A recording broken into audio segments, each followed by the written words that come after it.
Hello everyone, Dr. Suneel Dhand, internal medicine physician. A major medical journal has published an investigative report from a research whistleblower raising major concerns about potential data integrity issues at the Pfizer vaccine trial.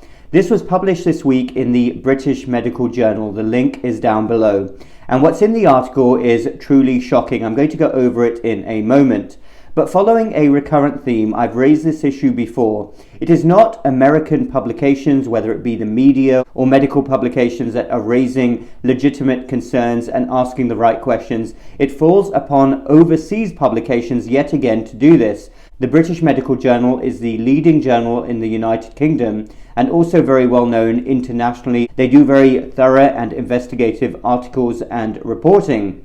So when I first came to America, this was not even that long ago, a few years ago, this was the place to be for medicine and science. Debate was open, it was rigorous. That's no longer the case. I remember before, and this applies in facets outside of medicine as well, when people used to say something you didn't like or do something you didn't approve of, they would retort with, well, it's a free country, isn't it? You hardly hear that said anymore. Isn't that interesting? And unfortunately, this has pervaded medicine and science as well, which is truly disgusting. If there's anywhere which should be open, rigorous, and asking the right questions, it is medicine and science, and yet we're not doing it. I want that America back that I first moved to not so long ago. And those of us who really believe in this country and believe that there are more honest people here than dishonest people seem like we'll have to fight to get it back. But I am cautiously optimistic for the future if we have the right values and keep on asking the right questions and holding people to account. I find it so interesting that the country I moved from, the United Kingdom, now appears more free in many ways than the United States.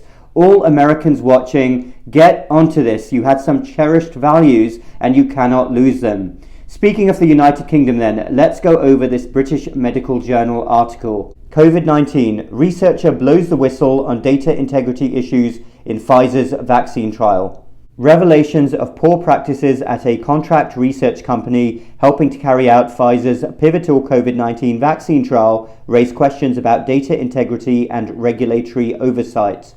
In autumn 2020, Pfizer's chairman and chief executive released an open letter to the billions of people around the world who were investing their hopes in a safe and effective COVID-19 vaccine to end the pandemic.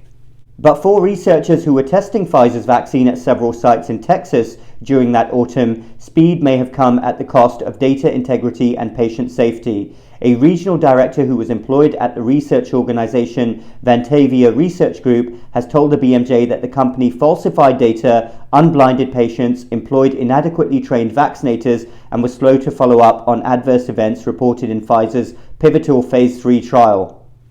Wow, that is quite a series of accusations. Staff who conducted quality control checks were overwhelmed by the volume of problems they were finding. After repeatedly notifying Vantavia of these problems, the regional director emailed a complaint to the US FDA. Vantavia fired her later the same day. She has provided the BMJ with dozens of internal company documents, photos, audio recordings, and emails. So while I can't say anything about the person involved here, this does seem like a crazy story, I can vouch for the integrity of the British Medical Journal. Let's read on. Poor laboratory management. On its website, Vantavia calls itself the largest privately owned clinical research company in Texas and lists many awards it has won for its contract work. But the BMJ was told by this former director that she repeatedly informed her superiors of poor lab management, patient safety concerns, and data integrity issues. She was a trained clinical trial auditor who previously held a director of operations position and came to Vantavia with more than 15 years' experience in clinical research coordination and management. Exasperated that Vantavia was not dealing with the problems, she documented several matters late one night, taking photos on her mobile phone. One photo provided to the BMJ showed needles discarded in a plastic biohazard bag instead of a sharps container box. Another showed vaccine packaging materials with trial participants' identification numbers written on them left out in the open, potentially unblinding participants. Early and inadvertent unblinding may have occurred on a far wider scale. For those of you who are not trained in medicine or science, what blinding means is that you don't want in a research trial the people conducting the study to know which person is receiving which medication or placebo, because obviously that might bias a study result. In a recording of a meeting in late September 2020, two directors at Ventavia can be heard explaining that the company wasn't able to quantify the types and number of errors they were finding when examining the trial paperwork for quality control. In my mind, it's something new every day, one executive says. We know that it's significant. Ventavia was not keeping up with data entry queries. The expectation for this study is that all queries are addressed within 24 hours. Over 100 outstanding queries older than 3 days were highlighted. Examples included 2 individuals for which subject has reported with severe symptoms reactions. Per protocol, subjects experiencing grade 3 local reactions should be contacted. Please confirm if an unplanned contact was made and update the corresponding form as appropriate. According to the trial protocol, a telephone contact should have occurred to ascertain further details and determine whether a site visit is clinically indicated. Worries over FDA inspection. Documents show that problems had been going on for weeks. In a list of action items circulated among Ventavia leaders in early August 2020, shortly after the trial began, a Ventavia executive identified 3 site staff members with whom to go over e-diary, issue falsifying data, etc. One of them was verbally counseled for changing data and not noting late entry. That they would even mention the term falsifying data is highly concerning. At several points during late September, Ventavia executives discussed the possibility of the FDA showing up for an inspection. Of course, I encourage you all to read the actual article. The link is down below. The article then goes on in a box to talk about a history of lax oversight. The next morning, 25th of September 2020, she called the FDA to warn about unsound practices in Pfizer's clinical trial at Ventavia. She then reported her concerns in an email to the agency. In the afternoon, Ventavia fired her, deemed not a good fit, according to her separation letter. She said it was the first time she had been fired in her 20-year career in research. What were the actual concerns raised? Well, they are listed in the article. Participants placed in a hallway after injection and not being monitored by clinical staff. Lack of timely follow-up of patients who experienced adverse events. Protocol deviations not being reported. Vaccines not being stored at proper temperatures. Mislabeled lab specimens. Targeting of Ventavia staff for reporting these types of problems. That last one there is especially unsettling. Targeting of staff for reporting problems. Now it's worth noting that Ventavia enrolled more than 1,000 participants at 3 sites. The full trial enrolled around 44,000 participants across 153 sites. That included numerous commercial companies and academic centers.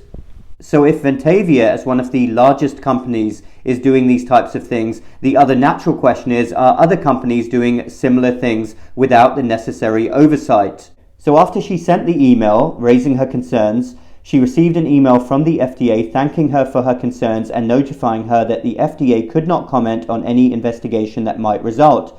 A few days later, she received a call from an FDA inspector to discuss her report, but was told that no further information could be provided. She heard nothing further in relation to her report. So you would think that if she submitted these concerns to the FDA would launch an investigation. In Pfizer's briefing document submitted to an FDA advisory committee meeting held on the 10th of December 2020 to discuss Pfizer's application for emergency use authorization of its COVID-19 vaccine, the company made no mention of problems at the Ventavia site. The next day, the FDA issued the authorization of the vaccine. In August this year, after the full approval of Pfizer's vaccine, the FDA published a summary of its inspections of the company's pivotal trial. 9 of the trial's 153 sites were inspected. Ventavia's sites were not listed among the 9, and no inspections of sites where adults were recruited took place in the 8 months after the December 2020 emergency authorization. So that is astonishing that after these concerns were raised, the FDA didn't even go to this site. In recent months, she reconnected with several former Ventavia employees who all left or were fired from the company. It then talks about the experiences of other employees. 2 former employees spoke to the BMJ anonymously for fear of reprisal and loss of job prospects in the tightly knit research community. Both confirmed broad aspects of her complaints. One added that during her time at Ventavia, which she described as a helter-skelter work environment, the company expected a federal audit, but that this never came. After she left the company, problems persisted at Ventavia. In several cases, Ventavia lacked enough employees to swab all trial participants who reported COVID-like symptoms to test for infection. Laboratory-confirmed symptomatic COVID-19 was the trial's primary endpoint, the employee noted. An FDA review memorandum released in August this year states that across the full trial, swabs were not taken from 477 people with suspected cases of symptomatic COVID-19. That sentence there is truly mind-boggling. It will actually take me some time to process the magnitude of that sentence. A second employee also described an environment at Ventavia unlike any she had experienced in her 20 years doing research.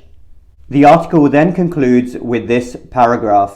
Since she reported problems with Ventavia to the FDA in September 2020, Pfizer has hired Ventavia as a research subcontractor on 4 other vaccine clinical trials, including those involving children. The Advisory Committee for the Centers for Disease Control and Prevention is set to discuss the COVID-19 pediatric vaccine trial on the 2nd of November. So the 2nd of November has already happened, and here we are now. This article is shocking on so many different levels, but what's more shocking to me is that so far, none of the US media, including medical publications, have even picked up on it, and I'm not hearing it being discussed. To be fair, however, it's still early days. The article just got published in the British Medical Journal this week, so let's see what happens over the next couple of weeks. But I think everybody should be talking about it. Data integrity is the key building block of everything we do in medicine and science, and my own solution to this would be that when you have an issue like this of national or international importance and you're relying on good data and good studies, you must have independent people overseeing everything. People who are not paid by any companies and are making sure that everything is done by the book and data is full of integrity and can be trusted. Thanks everyone for listening. Check out the article again. Link is down below. Dr. Suneel Dhand, MedStoic Lifestyle Medicine. We'll speak again very soon.